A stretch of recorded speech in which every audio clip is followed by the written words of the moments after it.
Welcome to the Dispatch. You are listening to a primer on Jammu and Kashmir. In episode 30, we talk about the Residual Muslims Conference after the National Conference under Sheikh Mohammad Abdullah took the center stage. The reorganization of the old Jammu and Kashmir Muslim Conference into the National Conference in 1938 did not mark the end of the original organization. Instead, it marked the beginning of a new phase. A significant section of its leadership and membership, especially from Jammu province, chose to retain the old platform. In the years that followed, the Muslim Conference continued to function as a distinct political organization with its own constituency, priorities, and understanding of the state's political future. Its presence provided the necessary balance for analyzing the full political spectrum of Jammu and Kashmir in the 1940s. The most important figure in this new phase was Chaudhry Ghulam Abbas, a respected lawyer and orator from Jammu who became the undisputed leader of the Muslim Conference after the split.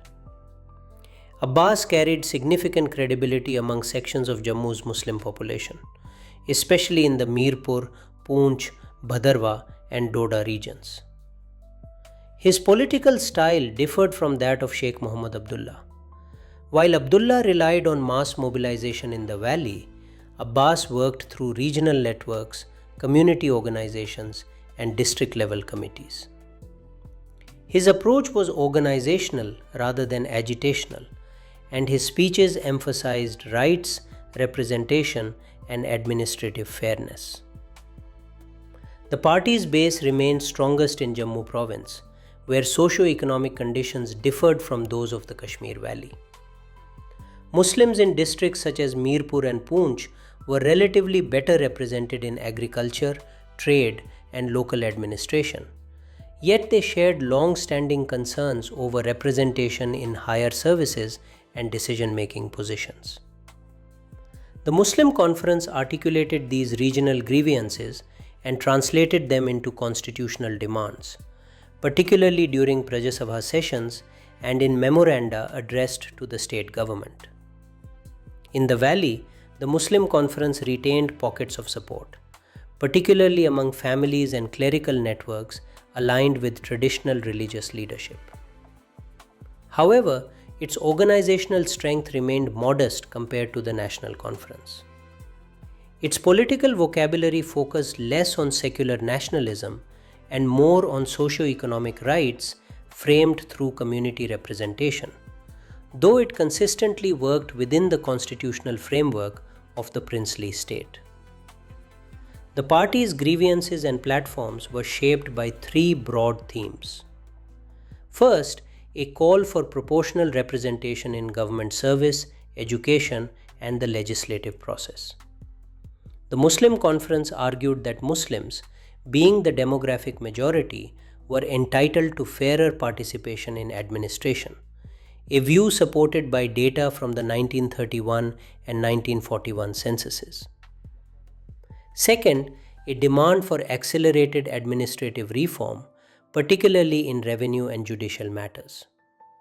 In rural regions of Jammu, petitions often highlighted land settlement issues, taxation, and infrastructural neglect. Third, the party sought clear constitutional safeguards within any future arrangement between the state, the British Crown, and emerging Indian political structures. This position made the party's leadership attentive to debates in the Chamber of Princes, the cabinet mission proposals, and discussions about the future of princely states.